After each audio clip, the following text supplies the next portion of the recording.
Hey, what's up, everybody? Welcome to this episode of the Anxious Pastor Podcast. I don't know about you, but times are crazy right now. It seems like the world is just came to a standstill, but at the same time, there's a lot going on. It's just crazy. I don't know. It's one of those things that I felt like this morning, particularly this morning, I woke up and just started praying and said, God, what is it that you're wanting me to see in all this? And one of the things that stood out was, hey, things are different. Things are different than what they used to be, at least in this season that we're in. And so it's kind of a new normal that's going to be happening. So I don't know where you're at with this whole coronavirus thing. If you're one of those people that are hunkered down at home, or if you're still driving to work, you're still doing things like that. I pray that God is working in your life and that you're seeing the fruit of what's going on around us, even though it's kind of a scary time. So, especially for those of us that deal with anxiety, I'm sure that's one of those things that can be very, very difficult.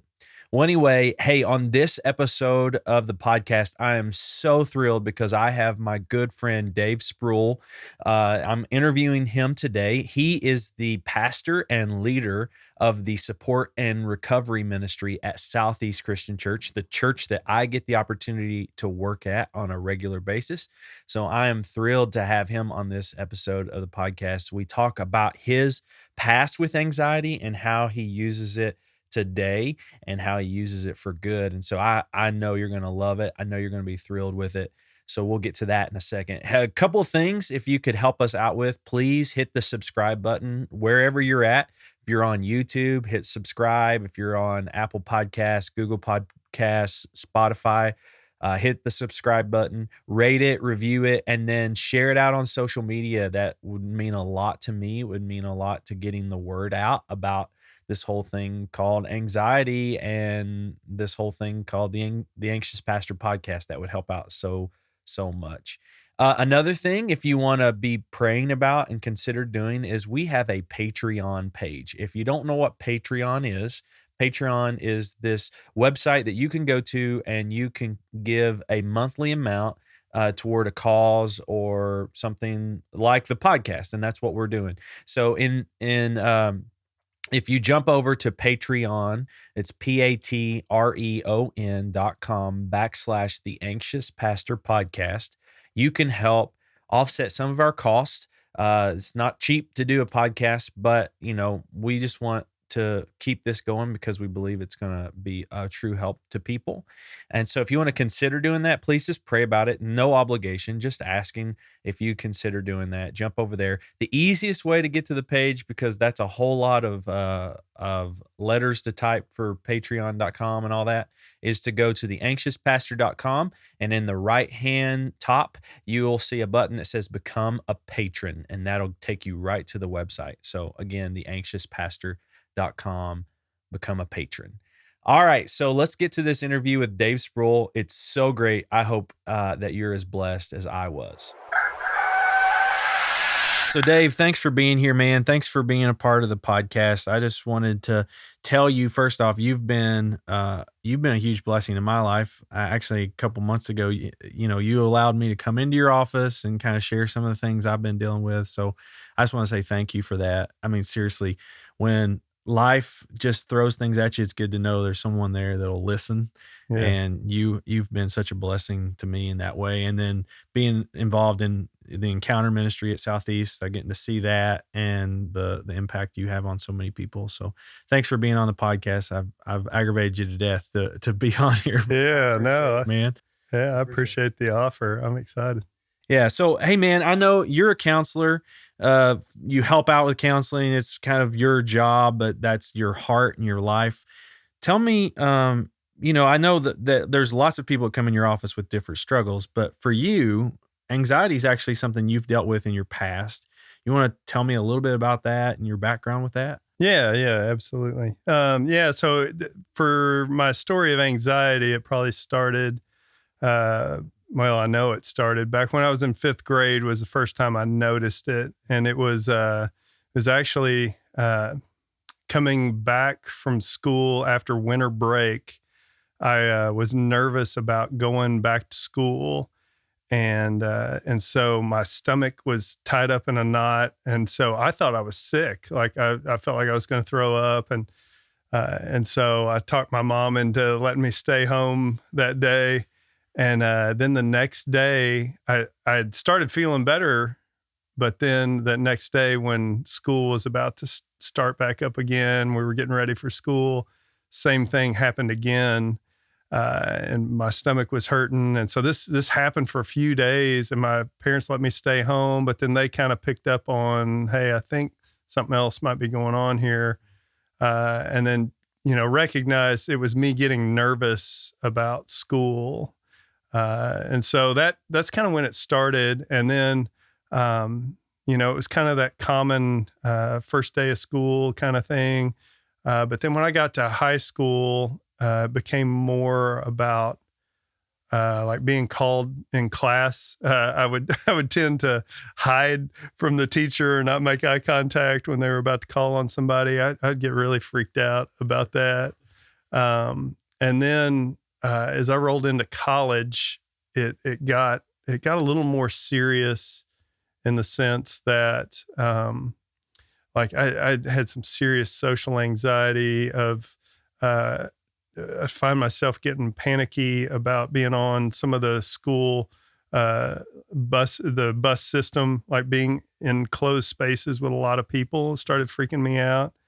And then going out to eat with people, like with groups of people, I would get really freaked out about that.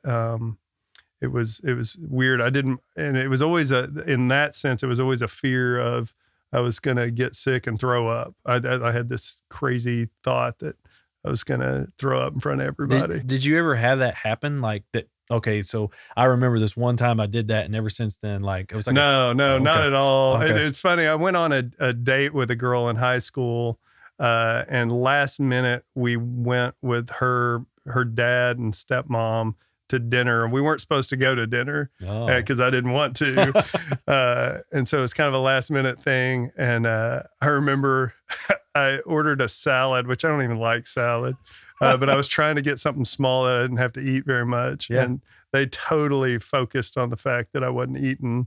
And so I was freaking out thinking I was going to throw up, but I didn't. So I survived that. That's crazy. Yeah. So do you have a phobia of salads now? Yeah. I don't like salads even more now. I mean, who does, honestly? Yeah, that's right. So high school, you dealt with that. Yeah. How about college? Was that Yeah. College, it got worse. And I found myself having probably my biggest fear was speaking in public, like having to do anything. Being called on in class would freak me out. But I actually ended up getting an accounting degree, and it's not because that's a degree I wanted. I liked marketing, but you had to do presentations in class, and I'm like, I'm out on that.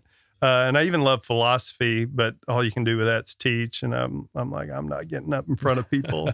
I'm not letting that happen. And so then I ended up having to take a communications class that like you had to take. And so we had to give speeches, and that was absolutely horrific. It was terrifying the whole semester. So, because see, like for me, like something would always trigger me. But it was just like an underlining phobia that you had maybe of those things. Anytime there was, I would be calm and fine as long as I wasn't going to be put in the spotlight. Okay. That was pretty much it. Anytime the spotlight started coming near me, my anxiety level would go way up. Okay. And it was just, spotlight in front of people. I can do one-on-one with people just fine, but you start putting groups of people in front of me, and I start freaking out. Well, I've seen you. You lead these classes for our staff at Southeast, and you do an amazing job. And I don't know, I don't see it. Yeah, well, I'm hiding it. Really You're well. hiding it really well. Yeah. Well, you do a great job, man. Is fear something that triggers anxiety, or is anxiety like the result of fear? I think it's the fear triggering it.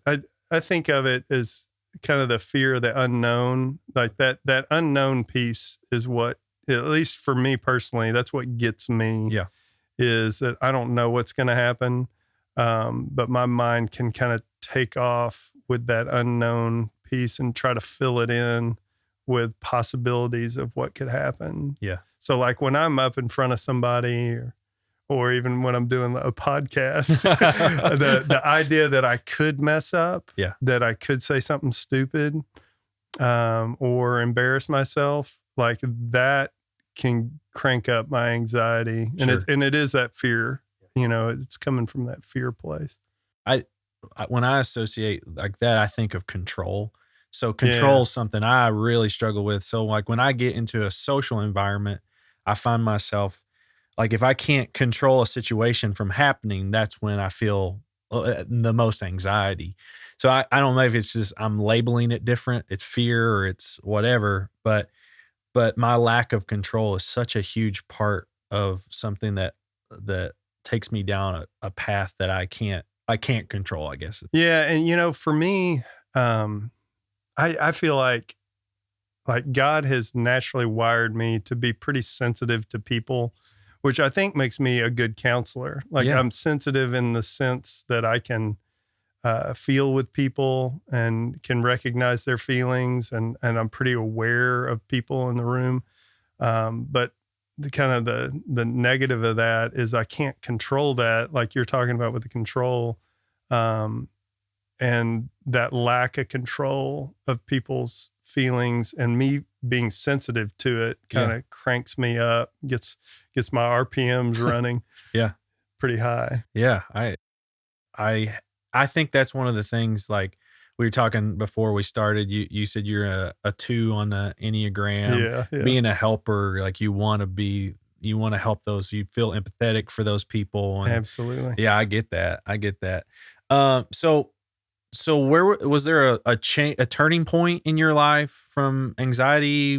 Tell me a little more about that. Yeah, there actually was, and it's almost cliche. And so I kind of hate using a cliche. That's okay. But so in college, my senior year of college is where I gave my life to Christ. Okay. And so it wasn't just an automatic anxiety went away in my life. But it was as I began to understand biblical principles and start living for Jesus, there was a slow walk out where I was able to begin to handle things better. Now, it's been a long journey. I mean, that's 25 years ago, and I'm still walking that out. I mean, the anxiety still creeps in and is still around, and it's still pretty close, but there's been a lot of maturing.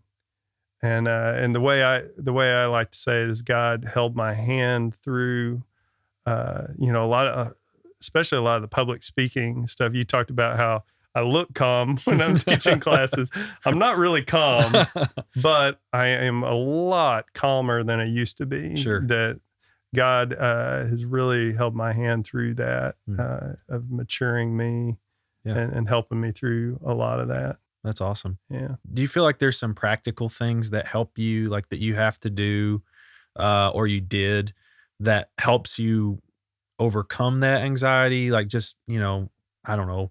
For me, I have to step away for a couple moments, and because, social anxiety is my thing. So I have to kind of remove myself, but I also have to be careful with it. So any practical things you can think of that have helped you? Well, you just stole one of my practical ones. Okay. Sorry. Because the social anxiety being my thing too. I find myself when I teach, like on a Thursday night, I will step away. It's funny because I'll sit in the back and greet people, because that's what I love to do, is connect with people as they're coming in. But then there's a moment where I have to remove myself from that, take a deep breath for a few minutes before I go on stage and then put in the spotlight. Sure. Because that spotlight is anxiety producing for me. And I might be really excited to teach something, but I'm still cranked up pretty good. to where, I'll pull away. So that's definitely one.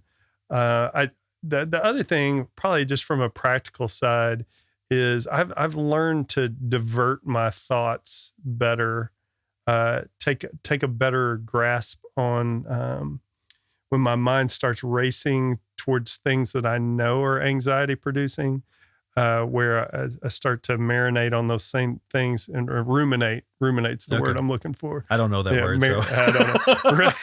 Marinate is not it. It's close. I know what you're saying. But ruminate, where my mind will kind of drift into and stay on the thing that is anxiety producing. So I've learned to deflect some of those thoughts to where I'm just like, that's not healthy for me to go down that road. Yeah. Because sometimes when, like, if you're going to get up and speak in public, like, you're thinking through all different possibilities and trying to be as prepared as possible. But then there's a point where you're doing that too much. Yeah. And for me, I'll spike if I don't stop thinking about that. And so I've just kind of learned myself, and God's kind of walked that out with me of, hey, you don't need to worry about this anymore. We've got this. And so don't dwell on it anymore. Yeah. Stop dwelling. And so that's been really helpful for me, especially here lately. I found myself not dwelling the way I used to, and that anxiety doesn't sit with me as long. That's good. Yeah. Are you anxious right now?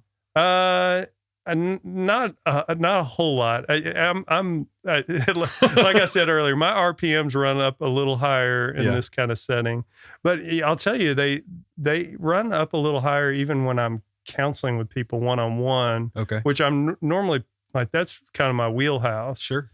But it's funny because I have a pen in my hand right now. Yeah. So when I'm counseling people, I'm always fidgeting with a pen. And it's a little bit of nervous energy that's going on in me. Yeah. And it's just that social interaction that I'm having with somebody. There's some anxiety there, but it's actually pretty healthy anxiety. It's helping me stay alert in the social connection that I'm having. So that's about where I am right now. Okay. That's good. I just wondered. Yeah. You didn't know I was going to ask you no, that. But I didn't know that. I'll tell you, if I'm being honest, though, driving over here, anxiety level a little higher. Okay. Of just like, man, I'm going to be on a podcast. Yeah. So nobody listens. It doesn't matter. Yeah. That's great. I'm kidding. Yeah. So for me, I love being able to say that we're being real and authentic. That's something I was telling you about earlier. I want to challenge people to be real. I want people to be authentic. Did you feel like there was a season when you dealt with this where you just were afraid to say anything about it? You're afraid to talk about it, just share it with other people? Or was that not really the case for you? Yeah. Wow. I hadn't thought about that a whole lot for a long time. I tell you what I would do is I would kind of float it out there with people.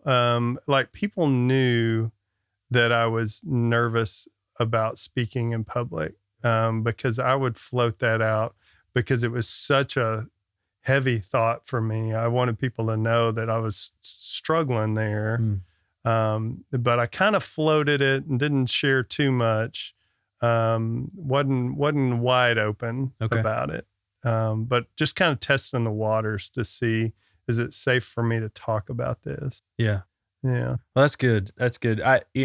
I'm wrestling with, I'm still learning. I feel like I do a lot of research and just in my own life, trying to figure out how much people talk about this. And I feel like at least in today's culture, we're becoming more aware of it being a real issue for us. Yeah, I think so. So I just wanted to know if that was something you dealt with.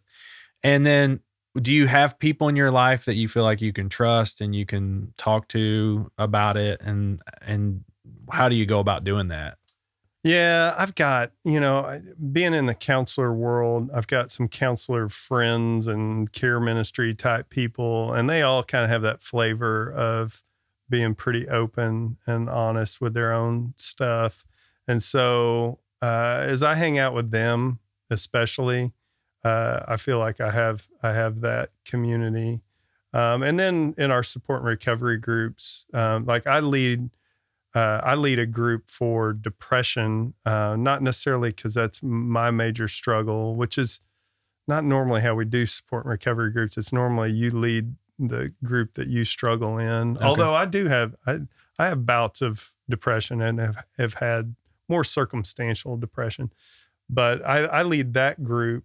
But then as I lead it, I'm pretty vulnerable in that group too. It's a safe space for me to be That's open awesome. as well, which is great. Yeah. Cool. Well, and I know even being the leader, like that goes a long way for people to be able to relate to you, right? And Yeah. I think that's I was sharing on the last episode of the podcast talking about how one of the big things that pushed me towards podcasting was I kept hearing people say, "Hey, we see you on stage. We always thought you're perfect." And it's like, if you only knew how imperfect I am, and I just realized how it's important to tell people like, "Hey, we struggle with the same stuff, you know. Yeah. We all have those things." Yeah. And I would add to that, I think it's good when there's somebody in some kind of leadership role, somebody that, is supposed to be strong and look good. When they're vulnerable, it carries some extra weight. Oh yeah. And so anytime a leader has some vulnerability, it's always a powerful moment. Totally. And like you can feel it. Yeah. Just like, oh wow, that was incredible. He shared that. Yeah, it shifts the room, I think. When Yeah, people it feel really like does. that. Yeah. So, do you feel like helping other people by being a counselor, sitting down with people? I know you like to do one-on-one. Does that help your anxiety? Or I know you talked about you have the little nervous Yeah. energy, but that's a good thing. But do you feel like by helping someone else, it helps you? Yeah, I do. I don't know if I can put this into words really well, but I mean, again, this because it might sound cliche, and I don't really mean it cliche. There is, there's the whole thing of if you're able to give back out of your own weakness, it gives that weakness some meaning. And so, my story of anxiety, there are a lot of hard days in my past of me really struggling and hurting and wrestling. And so the way God can redeem some of that is really powerful for me personally. Just knowing where I was and where the path that I've been on, and then that I can meet somebody who's on that path, but I have a little bit of direction for them. Yeah. Because I've been down that same road, is really powerful. And then it helps me. Yeah. Because then it feels like, okay, God was in this all along. And me having to go through these hard days where it really, really hurt and really had me second guessing everything. It's powerful to know, no, God was in it the whole time, and he redeems it in really powerful ways. And the other piece is it helps me connect with people so powerfully. Yeah. When I can empathize to the level of, no, I really know what you're feeling. Like I really have been there. And it not be fake. I'm not faking when I say that. It's like the real deal. I really was there. I really do know what that feels like. I know what a panic attack feels like. Yeah. And mean it, That's really good. I feel like when I had kids, I had to let go of a lot of selfishness. Yeah. You know what it's like to have Yeah. kids. You just feel like everything I thought was important is going to be pushed back for a little while. But more recently, I feel like God's been teaching me like, hey, look at people and know that they struggle too. And for some reason, it's like it turns off, not in a bad way, but it turns off or closes the door on those emotions I have about myself. It's like I stopped thinking about myself and I start thinking about someone else. It Yeah. changes my perspective. And man, that's been so helpful for me because I feel like um, I just really think that God made us to see one another and carry one another's burdens. And when I am dwelling too much on myself, I forget about someone over here that's struggling. And then when you can do it together, it just changes everything, right? Yeah, it sure does. So yeah, I don't know, that was really important for me. All right, so in let's think about the church in particular. What are we not doing for people with anxiety? What could we be doing to help those people better? And maybe the second part of the question is, what are we doing well now? And I think one of the ways I would go ahead and say it is what you're doing with support groups. That's a huge part of, I would encourage anyone that deals with anxiety, depression, those kind of things. Find if you have a church around the area that does that, that's one. But what can we do better as a church and what are we doing well? Yeah. Well, as far as what could we do better, it seems like you were talking earlier, and feels like younger people are more open with their anxiety and depression, younger generations, where older generations still are struggling with that vulnerability piece. Mm.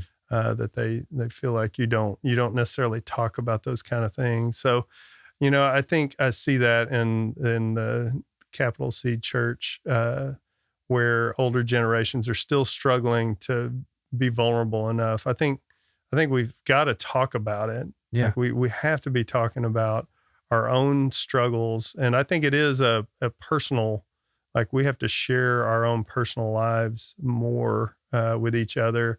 It's funny when we're doing a support group and we go around and everybody kind of opens their heart up and shares from a real vulnerable spot. Yeah. I always think, and I say it sometimes in group, that this is doing church. Like this is church right here, that we're coming together.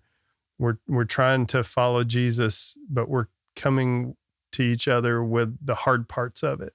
Oh, yeah. And kind of carrying those burdens with each other. I think that's a big piece of church. And so I think we could do more of that. I don't know exactly what that looks like. But I do know that the vulnerable part, that authentic community that you've talked so much about, I think authentic community could be done a lot more in the church. I think we miss it sometimes.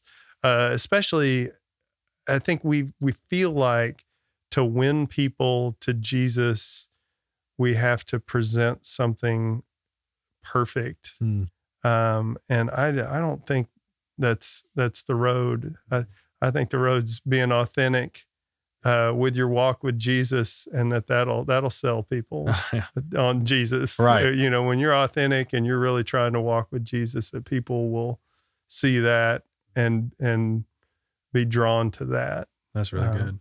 Yeah. And so, what are we doing well? I think there are some people doing that. I think there's more leaders talking about their own personal issues, and they're bringing these issues up more. So I'm encouraged with that. I think it's happening more.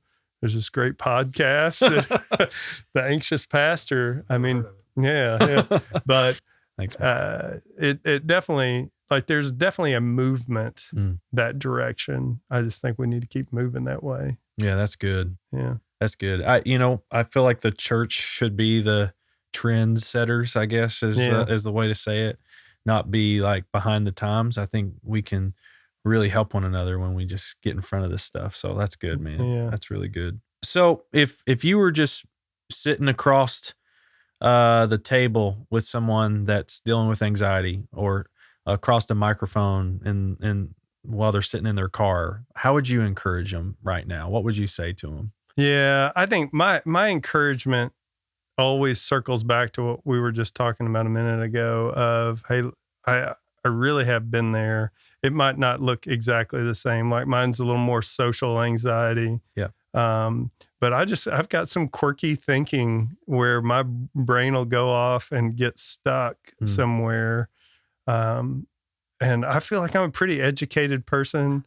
I'm somebody who loves Jesus, and yet I can get really stuck in some spots that are really irrational and frustrating that I can get there. And so I think that's the best way I know how to encourage people is I know that feeling and that frustration.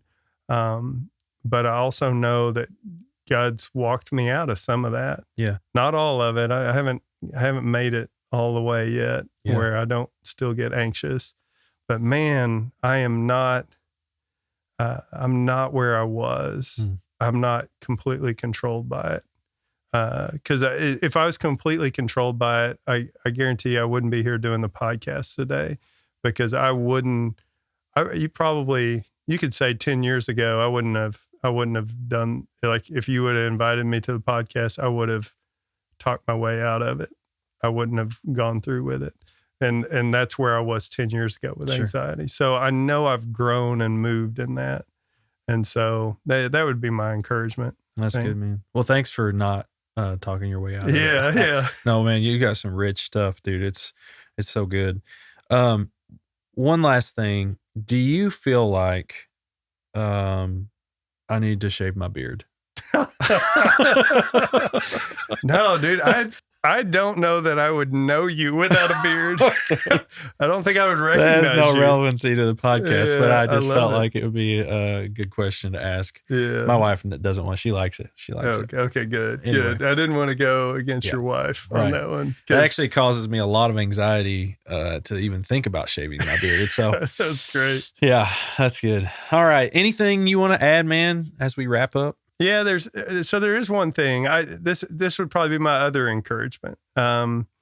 Is to not try to avoid the issue of anxiety. Like, if anxiety is an issue for you, to not try to run from it, because that won't work. I've tried that. It doesn't follow you. But to instead press into it, meaning to talk to people about it, to talk with God, like, have God journey with you through it. And I use this a lot in support and recovery and talking about it in Encounter. I feel like it's like if you're going to go get stronger in the gym, you're going to go lift weights, and you've got to have some weight on the bar. You got to have some resistance if your muscles are going to grow. And so, actually, if you press into your anxiety, there's going to be some resistance, like that. It's some heavy lifting to deal with anxiety. It just is. Sure. If you're really going to deal with it and not run to other things to hide it. But if you're going to press into it, it's heavy lifting. But then as you come out of it, you are much stronger. And like, that's where I feel like I'm a stronger person. I feel more confident in who I am, because I've pressed into some of the anxiety. I haven't ran from it anymore. Yeah. Or don't run from it most of the time. Yeah, sure. Still there. Yeah, it's still there. But I've pressed into it enough that I know it's matured me and grown me. And so that growth comes by me pressing into it. And so that analogy of the weightlifting helps me. Like, I have to remember, this is some heavy lifting. Yeah. But it's good for me. So that's so good, man. I don't think I've ever thought of that. Yeah. It's painful at the time, but you're building something from it. So that's good. That's really good. Yeah. Well, Dave, man, thank you so much. First off, for coming over to my house and doing this. Yeah. That's and great, thanks, man, for your wisdom. Like, first off, I trust you so much as a person. And I would say this off the mic too. So you know, I admire so much of who you are, and the fact that God had you and walked you through this path, and you're helping people walk through this path as well. And so thanks for being vulnerable and honest and sharing that with us, and appreciate you, man. Thanks for being here. Yeah. Thanks. I appreciate it. Yeah.